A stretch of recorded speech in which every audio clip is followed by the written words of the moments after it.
지명서에 도장 찍어서 제출해서 그것이 결론이 난 요 수준인데 우리가 빠르게 군의를 보내는 것이 과연 맞는 일인가, 여러 가지 측면에서 문제가 있다. 특히 군의는 공항과 관련된 직접적인 시설이 다 들어오는 곳이 군이고요. 의성은 합의문에도 보면 아시겠지만 그 공항이 들어옴으로 해서 그 배후단지 조성과 관련된 개발 공약들을 가지고 있는 곳이 의성이었습니다. 그런데 이 공항과 관련된 직접적인 시설이 들어오는 군의군을 일찍 대구로 보내버리면 도지사가 사실 어떤 인허가권도 가지고 있지 않고 대구로 주는 결과인데, 그러면 실제로 공항은 대구에서 대구로 이전되는 상황이거든요. 왜 이런 결정을 하는지를 사실 당시 이해할 수 없었고,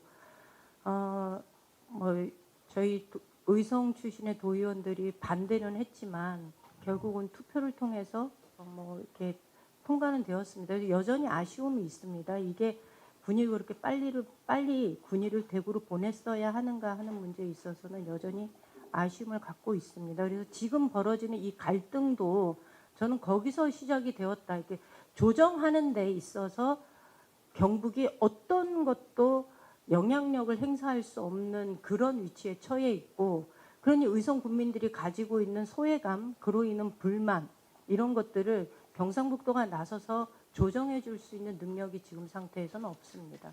그러니까 이렇게 문제를 풀어나간 이철우 지사의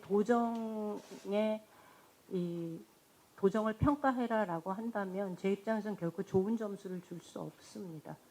이거는 미숙해도 너무나 미숙한 판단이었고 조치였다, 이런 생각을 합니다. 홍준표 시장이 가장 최근에 나온 뉴스로는 계속 이런 식으로 하면 백지화하고 다시 그 후보 단독 유치로 해서 이를 추진하는 방향을 검토하겠다라는 얘기를 하셨을 때, 한편으로는 그것이 어쩌면 굉장히 많이 꼬여 있는 문제를 풀 수 있는 측면일지는 모르나, 홍준표 시장의 그러한 태도도 저는 대단히 문제가 많다. 왜냐하면 긴 시간 동안에 경북 도민과 이 대구 시민이 합의 과정을 거쳐와서 약속한 것을 시장님 너무나 쉽게 뒤집습니다. 그러다 보니 저희가 이런 경험이 처음이 있는 것도 아니고, 구미 회평 취수원 이전하는 문제에서도 한번 이렇게 그동안의 합의 과정을 뒤집어 엎는 모습을 시장님 보여주셨거든요. 근데 이번에 또 이런 모습을 보이는 걸 보면서 저는 합의에 이르는 과정이 굉장히 길고 험난했던 것만큼 그것을 이행하기 위한 노력도 그만큼의 시간과 공을 들여서 시장님이 보여주셔야 된다. 그것이 어쩌면 평생 동안 공항 유치를 통해서 이 소음을 안고 살아가야 하는 지역민들에 대한 최소한의 성의와 애정이 아니겠는가, 이렇게 생각을 하고 있습니다. 국민의힘 의원들을 저는 경북에서 특히 김희국 의원님이 이 문제와 관련해서 입장을 전혀 안 내십니다. 그분 차관 출신이고 국토부 차관 출신인데다가 현재 그쪽 상임위에서도 일을 하고 계셨고 누구보다도 이 문제에 대해서 잘 알고 계신 분인데 입장이 없습니다. 그리고 경북의 국회의원들 13명 누구도 입장이 없는데요. 짐작하시겠지만 경북 국회의원들의 재선 의원 비율이 5분인가요? 5명? 6명? 이렇게 됩니다. 이철우 지사의 그 힘을 넘어설 수 있는 현역 의원들이 제가 볼 땐 지금 없는 것 같습니다. 누구도 그 이철우 지사의 도정에 대해서 평가하려고 하지 않고, 그것에 대해서 또 입장을 내려고 하지 않고, 그리고 무엇보다도 내년 총선 앞두고서 몸을 좀 사리는 거 아닌가, 이런 면에 있어서는 선거는 눈앞에 있고 표는 눈앞에 보이지만 의성 국민들의 이 참 복잡한 마음은 전혀 담아내지 못하는 국민의힘 의원들에 대해서 되게 아쉽게 생각합니다. 내년 총선이요. 네. 일단 경북 도당에서는 세 가지를 준비를 하고 있습니다. 가장 먼저는 사람이 좀 준비가 되어야지요. 짐작하시는 것처럼 그래도 대구에는 매번 총선 때마다 민주당이 집권을 했을 때 그래도 대표적인 정치인들이 좀 있었습니다. 그러니까 주식시장이 막 바닥을 칠 때 시장을 끌고 가는 대장주가 있는 것처럼 선거판에서도 그런 일종의 대장주가 좀 보였던 면이 있습니다. 매번 선거는 그러지 않았지만 그래도 김부겸 전 총리가 있었으니까요. 그런데 경북은 단 한 번도 그런 분이 없었어요. 김대중 대통령 때 저기 울진에 누구죠? 갑자기 이름 끝나. 김중건 비서실장. 예.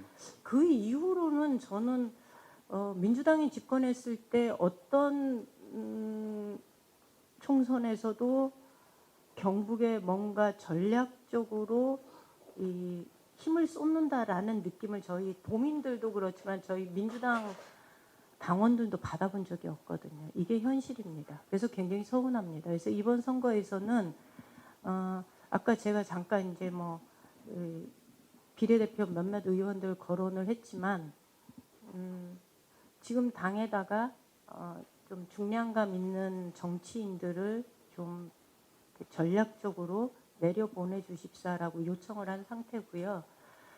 어떤 분이 내려와도 낯선 곳에서 선거를 한다라는 느낌이 없도록 지역에 대한 그 정책을 저희가 준비를 하고 있습니다. 그래서 저희가 도당이 준비하고 있는 건 첫 번째로는 경북 각 선거구에 대한 유권자 분석을 통한 정책, 그다음에 두 번째는 저희가 골목 지도를 준비하고 있습니다. 역대 선거, 지방선거, 총선, 대선을 통틀어 해서 자료들을 가지고 그것에 기반해서 각 지역에서 어느 지역에 어떤 유권자 성향에 어디가 가장 민주당의 지지가 그래도 소극적인 지지자들이 가장 많이 분포해 있는지 이런 것들을 지도로 나타낸 골목 지도를 저희가 지금 준비를 하고 있고요. 그 다음에 세 번째는 저희가 경북 도당 차원에서 경북 민주당을 좀 전국적으로 알릴 수 있는 캠페인을 좀 준비하려고 합니다. 왜냐하면 경북에도 민주당이 있어 라고 생각하는 분들이 민주당 지지자들 내에서도 굉장히 많습니다. 워낙 긴 시간 동안 저희가 선출직으로 공직자를 배출해 본 경험이 없다 보니까 경북에 민주당이 있어 이렇게 의문을 갖는 분들이 워낙 많이 계셔서 경북 민주당이라는 것을 온라인상에서 좀 대대적으로 알릴 수 있는 캠페인을 좀 준비를 하고 있습니다. 그래서 내년 선거는 역대 어느 총선보다 경북이 잘 준비해서 치르는 총선이다라는 평가를 좀 받아보려고 그렇게 준비를 하고 있습니다. 저희가 안동 예천 지역에 김병주 의원을 요청했습니다. 지금 비례대표로 국방 전문가이시고 사성 장군 출신이기 때문에요. 이분은 예천이 고향이시고요. 예, 그래서 그 안동 예천의 지역의 특성이나 유권자들의 성향이나 이런 걸 볼 때 김병주 의원이 그래도 가장 좀 지역 민심하고도 맞닿은 측면이 좀 있다. 그리고 이번에 수해 났을 때 제가 예천을 다니면서 사람들하고 이야기를 해보니까 김병주 의원에 대한 요구가 굉장히 높았어요. 그리고 김병주 의원이 예천 사람이라는 것에 대해서도 자부심이 되게 많았고요. 그래서 저희가 김병주 의원을 지금 요청해 놓은 상태입니다. 얘기는 있었습니다, 사실. 그렇게 하는 것이 좋지 않겠느냐라는 얘기가 있었는데, 왜냐하면 이거는 이제 젊은 분들 사이에서 이재명 대표가 대선 주자로서 갖는 호감도도 있지만 비호감도도 굉장히 높거든요. 근데 왜 비호감이 높을까? 젊은 층은 이렇게 바라보더라고요. 한 번도 당을 위해서 뭔가 헌신하고 내려놓는 모습이 보이지 않았다.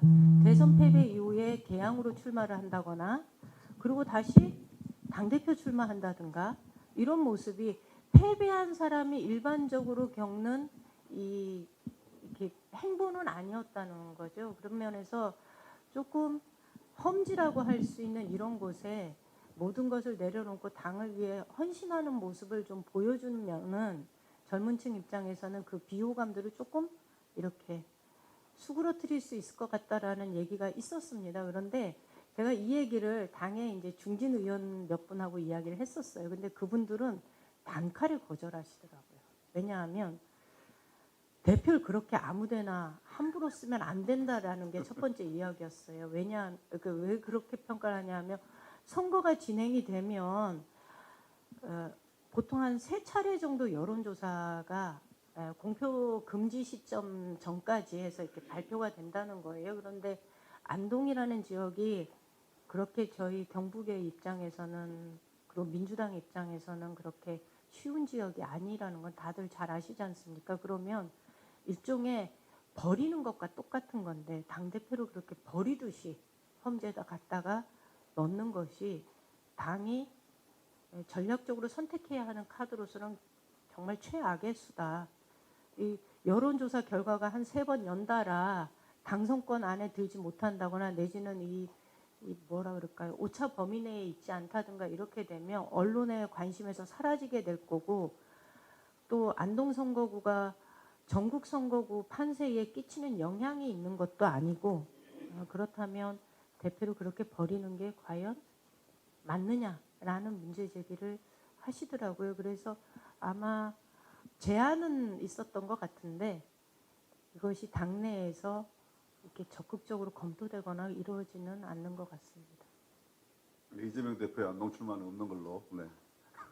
아니 그거는 이제 모르죠. 대표님이 또 이건 대표님하고 의논한 것은 아니어서 보궐선거 저희 이기고 나서 민주당이 굉장히 분위기가 이렇게 고무된 거는 맞습니다. 그런데 우리 지역에서 변화가 있습니다. 그러니까 이 변화는 강서구청장 선거를 결과를 보면서 사람들이 느끼는 게 약간 좀 빨라진 듯한 느낌은 있지만 저희가 이재명 대표 단식 농성 하고 나서 저희가 각 지역위원회에서 천막 농성을 시작을 했었거든요.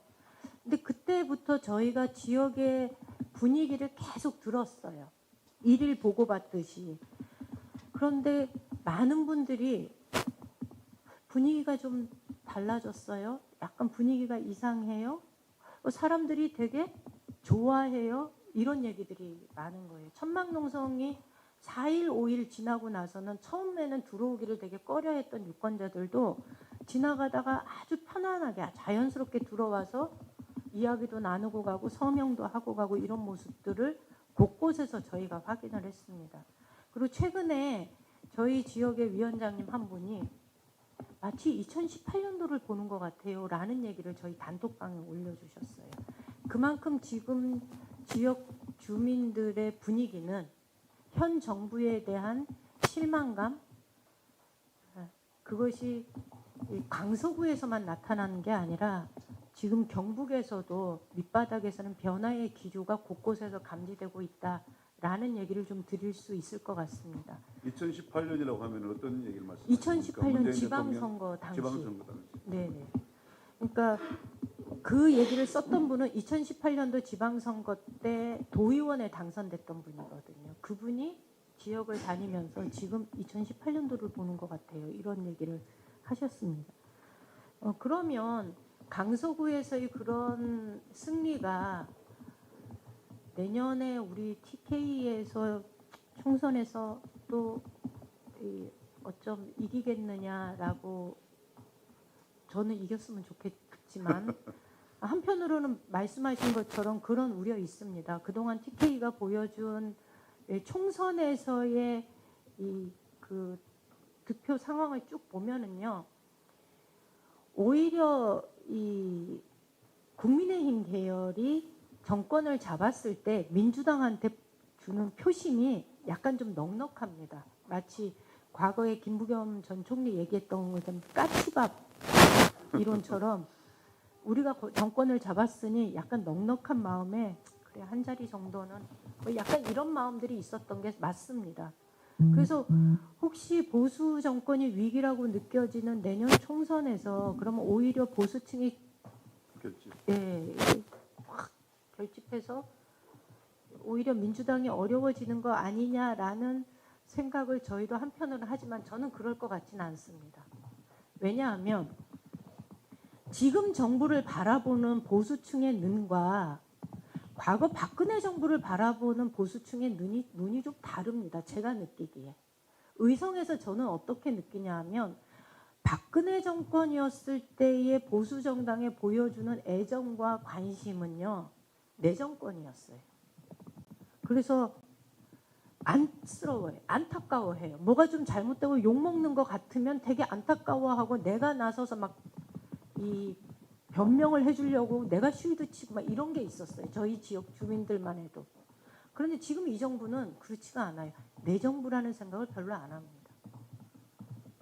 내가 뭐 어찌어찌 해가지고 내가 이 정부를 윤석열 정부를 지켜야 되겠다 이런 생각 잘 안 하십니다. 오히려 저희 지역의 어르신들이 그리고 지역의 여론들을 이렇게 주도해 나갔던 분들은 만나면 이럽니다. 보수의 이 자존심을 다친 듯한 모습을 많이 이야기하십니다. 그리고 이 정부가 내 정부라는 생각을 일체감을 별로 느끼지 않으십니다. 그리고 때로는 혼나봐야 된다라는 얘기를 하십니다. 그래서 이런 밑바닥의 분위기들을 본다면 내년 총선이 우려되는 것은 맞지만 경북 입장에서 우려되는 건 맞지만 그렇다고 해서 과거처럼 우리 유권자들이 그런 일방적인 표심을 보여주지는 않을 거다라는 기대를 가지고 있습니다.